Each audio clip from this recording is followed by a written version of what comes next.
Hello friends, welcome back to my channel. मैं हूं आपकी फ्रेंड वर्षा। फ्रेंड्स, आज की हमारी वीडियो बहुत ही इंटरेस्टिंग वीडियो है। इस वीडियो में हम अकाउंटिंग स्टैंडर्ड के बारे में डिस्कस करेंगे। तो चलिए फ्रेंड्स, आज की इस वीडियो को स्टार्ट करते हैं। लेकिन वीडियो को स्टार्ट करने से पहले प्लीज मेरे चैनल को सब्सक्राइब कर लीजिए, और अगर आपने मेरे चैनल को सब्सक्राइब कर लिया है तो प्लीज इस वीडियो को लाइक कीजिए और अपने फ्रेंड्स के साथ शेयर भी जरूर कीजिएगा। तो चलिए फ्रेंड्स, आज की इस वीडियो को स्टार्ट करते हैं।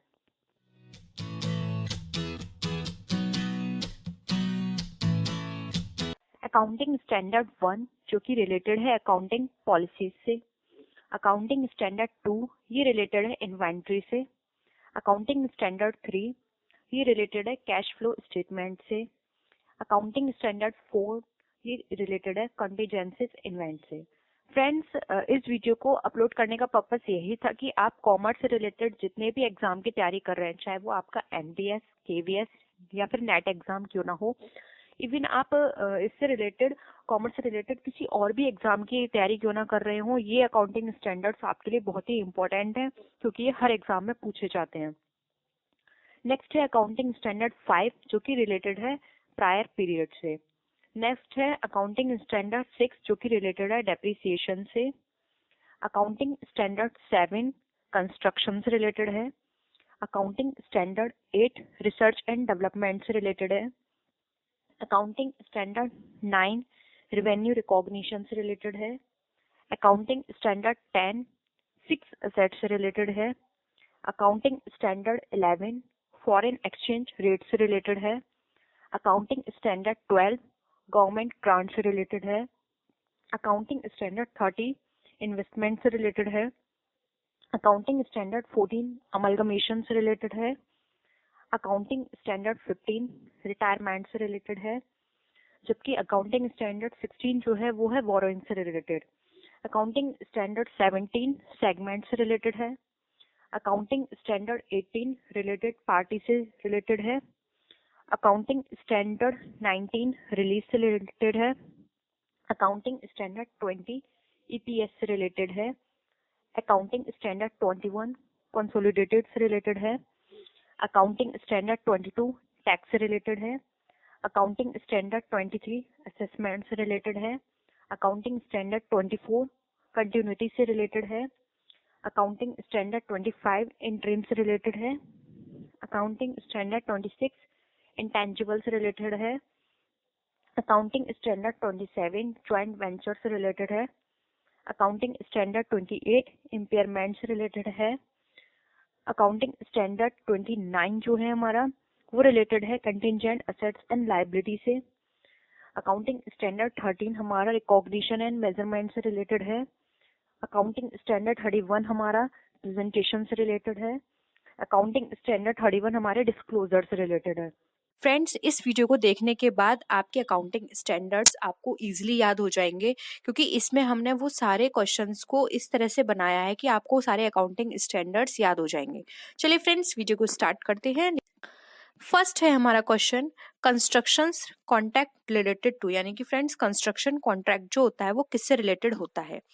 Accounting standard 7, accounting standard 10, accounting standard 5 या अकाउंटिंग स्टैंडर्ड 6। तो फ्रेंड्स, कंस्ट्रक्शन कॉन्ट्रैक्ट जो होता है वो हमारा अकाउंटिंग स्टैंडर्ड 7 से रिलेटेड होता है। नेक्स्ट क्वेश्चन पे आते हैं हम, एम्प्लॉयज बेनिफिट रिलेटेड टू, यानी कि जो एम्प्लॉय बेनिफिट्स हैं वो किससे रिलेटेड है। Accounting standard 15, accounting standard 16, accounting standard 17 या अकाउंटिंग स्टैंडर्ड 18। तो फ्रेंड्स, एम्प्लॉय बेनिफिट एक्ट जो है हमारे वो हमारे रिलेटेड है अकाउंटिंग स्टैंडर्ड्स 15 से। अकाउंटिंग स्टैंडर्ड 15 में हमें एम्प्लॉय बेनिफिट्स के बारे में बताया गया है, रिटायरमेंट के बारे में बताया गया है। हम नेक्स्ट बात करते हैं अपने दूसरे क्वेश्चन पे। थर्ड क्वेश्चन है बोरोइंग्स कॉस्ट रिलेटेड टू, यानी कि जो बोरोइंग कॉस्ट होती है वो हमारी किससे रिलेटेड होती है। Accounting standard 17, accounting standard 14, accounting standard 16 या अकाउंटिंग स्टैंडर्ड 19। तो फ्रेंड्स, अगर हम बोरोइंग कॉस्ट की बात करें तो ये रिलेटेड होती है अकाउंटिंग स्टैंडर्ड 6 से। तो हमारा ऑप्शन सी करेक्ट है। नेक्स्ट क्वेश्चन पे आते हैं, segment reporting is related to, यानी कि सेगमेंट रिपोर्टिंग है हमारी किससे रिलेटेड है?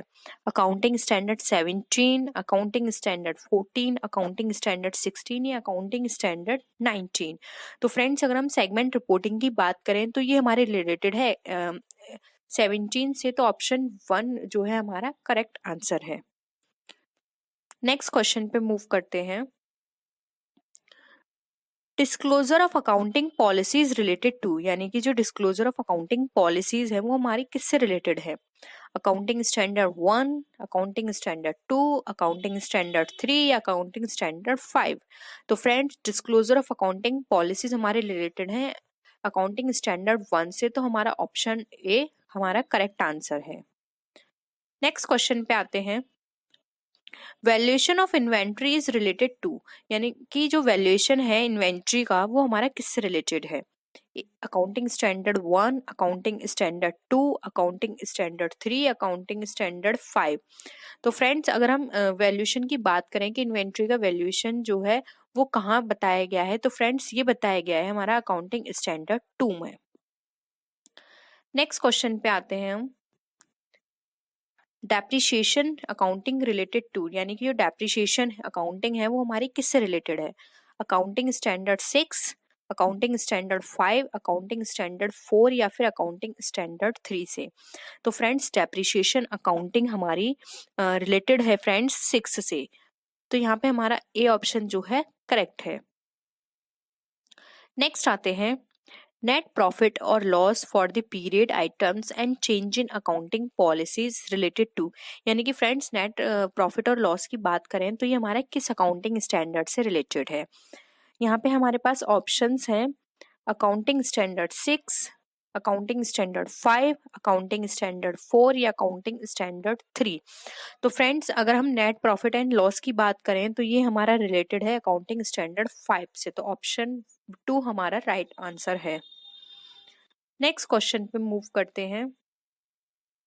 Contingencies and events occurring after the balance sheet related to, तो फ्रेंड्स कंटिजेंसी एंड इवेंट्स जो हैं हमारे वो हमारे किससे रिलेटेड है? ऑप्शंस है हमारे accounting standard 6, accounting standard 5, accounting standard 4 या फिर अकाउंटिंग स्टैंडर्ड 3। तो फ्रेंड्स ये हमारे रिलेटेड है अकाउंटिंग स्टैंडर्ड 4 से, तो हमारा ऑप्शन 3 करेक्ट आंसर है। नेक्स्ट फ्रेंड्स हम आते हैं accounting for lease product, accounting for lease is related to, यानी जो हमारा लीज के लिए जो अकाउंटिंग प्रिपेयर की जाती है वो किससे रिलेटेड है? अकाउंटिंग स्टैंडर्ड 19 से, अकाउंटिंग स्टैंडर्ड 20 से, अकाउंटिंग स्टैंडर्ड 21 से या अकाउंटिंग स्टैंडर्ड 22 से। तो फ्रेंड्स ये क्वेश्चन हमारा जो हमारा अकाउंटिंग है ये हमारी रिलेटेड है अकाउंटिंग स्टैंडर्ड 19 से, तो ऑप्शन ए हमारा करेक्ट आंसर है। नेक्स्ट क्वेश्चन पे आते हैं इंटेंजिबल असेट्स रिलेटेड टू, यानी कि फ्रेंड्स जो हमारी इंटेंजिबल असेट्स है वो हमारी किससे रिलेटेड है? ऑप्शंस हैं accounting standard 25, accounting standard 26, accounting standard 27 and accounting standard 28। तो फ्रेंड्स इंटेंजिबल असेट्स हमारे रिलेटेड है अकाउंटिंग स्टैंडर्ड 26 से, तो यहाँ पर हमारा ऑप्शन बी करेक्ट आंसर है। फ्रेंड्स आप अकाउंटिंग स्टैंडर्ड्स जरूर याद कर लीजिएगा क्योंकि ये बहुत ही इंपॉर्टेंट है। नेक्स्ट आते हैं हम डिस्काउंटिंग ऑपरेशंस यानी continuity related to. Discounting operations की बात हमारी किस अकाउंटिंग स्टैंडर्ड में कही गई है? Accounting standard 21, accounting standard 22, accounting standard 23 या फिर अकाउंटिंग स्टैंडर्ड 24। तो फ्रेंड कंटिन्यू की हम बात करें तो ये 24 से रिलेटेड है और इसका ऑप्शन डी राइट आंसर है। नेक्स्ट क्वेश्चन पे आते हैं consolidated financial statement is related to. तो फ्रेंड्स कंसोलिडेटेड फाइनेंशियल स्टेटमेंट जो है हमारा वो किससे रिलेटेड है? Accounting standard 15, accounting standard 19, accounting standard 21 या फिर अकाउंटिंग स्टैंडर्ड 26। तो फ्रेंड्स कंसोलिडेटेड फाइनेंशियल स्टेटमेंट की बात करें तो ये डिफाइन किया गया है अकाउंटिंग स्टैंडर्ड 21 में, तो ऑप्शन सी हमारा राइट आंसर है। नेक्स्ट है cash flow statement related to, यानी कैश फ्लो स्टेटमेंट हमारा किससे रिलेटेड है? Accounting standard 2, accounting standard 5, accounting standard 3 या फिर अकाउंटिंग स्टैंडर्ड 7। तो फ्रेंड्स कैश फ्लो स्टेटमेंट हमारा रिलेटेड है अकाउंटिंग स्टैंडर्ड 3 से, तो ऑप्शन यहाँ पे 3 करेक्ट है। नेक्स्ट ऑप्शन पे आते हैं, क्वेश्चन पे, accounting for investment in associates in financial statement related to. तो फ्रेंड्स अकाउंटिंग जो इन्वेस्टमेंट के लिए की जा रही है कंसोलिडेटेड फाइनेंशियल स्टेटमेंट से एसोसिएट करके, वो किस अकाउंटिंग स्टैंडर्ड में बताई गई है। तो फ्रेंड्स ऑप्शन है हमारे पास accounting standard 23, accounting standard 24, accounting standard 25 या फिर अकाउंटिंग स्टैंडर्ड 26। तो फ्रेंड्स ये हमारे रिलेटेड है अकाउंटिंग स्टैंडर्ड 23 में, तो ऑप्शन 1 हमारा राइट आंसर है। नेक्स्ट आते हैं हम, revenue recognition is related to. तो रेवेन्यू रिकॉग्निशन हमारा किस अकाउंटिंग स्टैंडर्ड से रिलेटेड है। Accounting standard 9, accounting standard 5, accounting standard 4 and accounting standard 7। तो फ्रेंड्स अगर हम रेवेन्यू रिकॉग्निशन की बात करें तो ये हमारा रिलेटेड है अकाउंटिंग स्टैंडर्ड 9 से, तो ऑप्शन 1 हमारा राइट आंसर है। नेक्स्ट क्वेश्चन पे आते हैं, accounting for amalgamation is related to. यानी कि जो अमलगमेशन की अकाउंटिंग है वो किस अकाउंटिंग स्टैंडर्ड से रिलेटेड है। Accounting standard 14, accounting standard 13, accounting standard 19 या अकाउंटिंग स्टैंडर्ड 20। तो फ्रेंड्स अमलगमेशन हमारा रिलेटेड है अकाउंटिंग स्टैंडर्ड 14 से, तो ऑप्शन 1 हमारा राइट आंसर है। नेक्स्ट है, joint ventures are related to. यानी ज्वाइंट वेंचर्स जो हैं हमारे वो किससे रिलेटेड हैं। तो फ्रेंड्स ऑप्शन है हमारे पास accounting standard 24, accounting standard 25, accounting standard 26 या फिर अकाउंटिंग स्टैंडर्ड 27। तो फ्रेंड्स अगर हम ज्वाइंट वेंचर्स की बात करते हैं तो ज्वाइंट वेंचर्स फ्रेंड्स हमारे रिलेटेड है अकाउंटिंग स्टैंडर्ड 27 से, तो ऑप्शन डी हमारा यहाँ पे राइट आंसर है। नेक्स्ट क्वेश्चन पे आते हैं, earning per share related to. यानी अर्निंग पर शेयर जिसको हम ईपीएस भी बोलते हैं, ये हमारा किस अकाउंटिंग स्टैंडर्ड से रिलेटेड है। Accounting standard 19, accounting standard 20, accounting standard 21 या फिर अकाउंटिंग स्टैंडर्ड 22।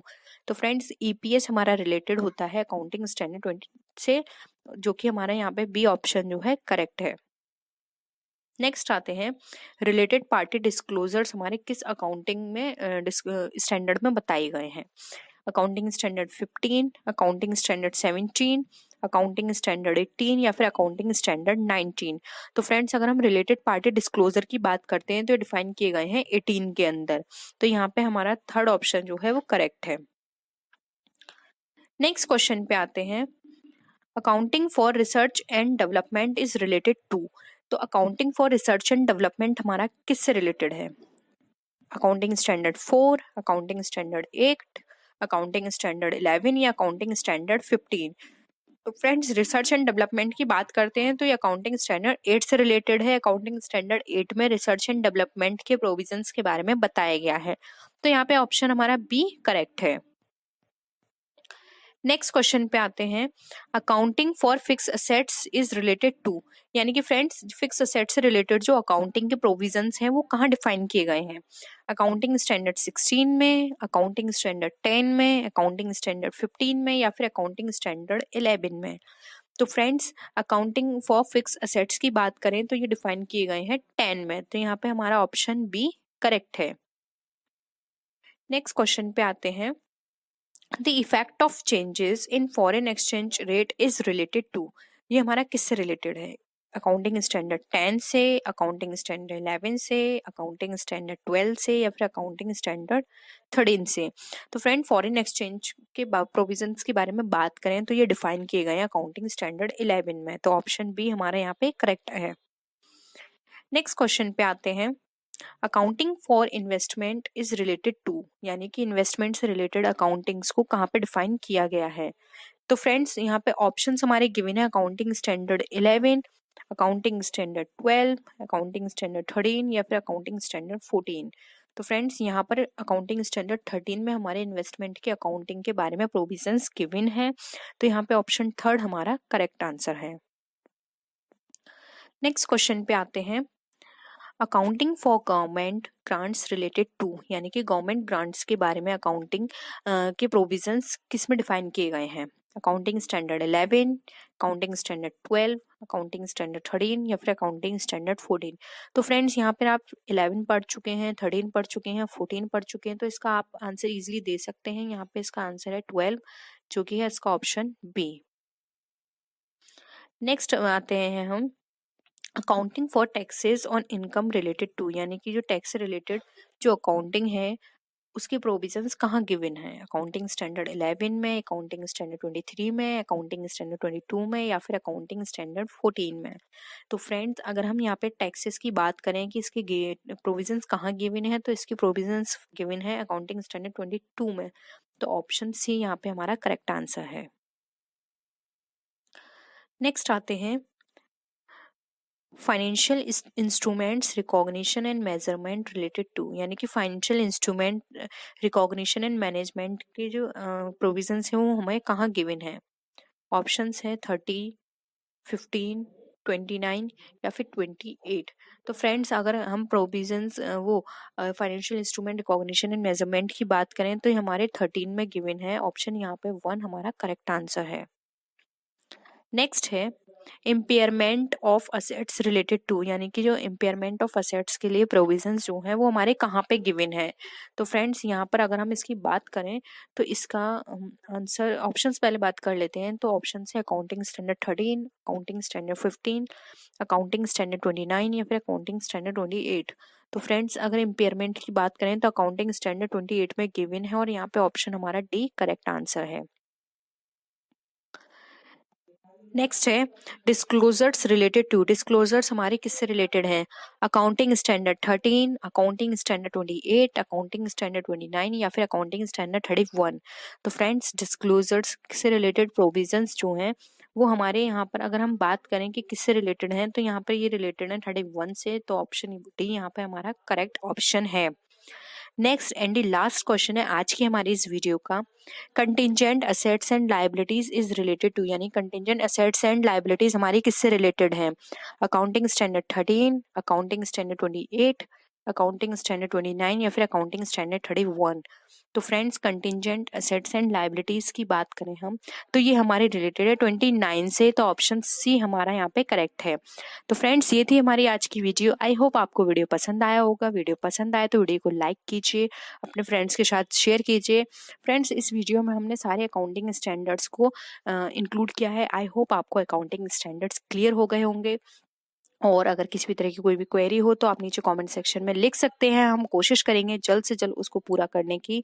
और आप मेरे फेसबुक पेज और इंस्टा आईडी से भी मुझसे कनेक्ट हो सकते हैं। डिस्क्रिप्शन बॉक्स में उनका लिंक गिवन है।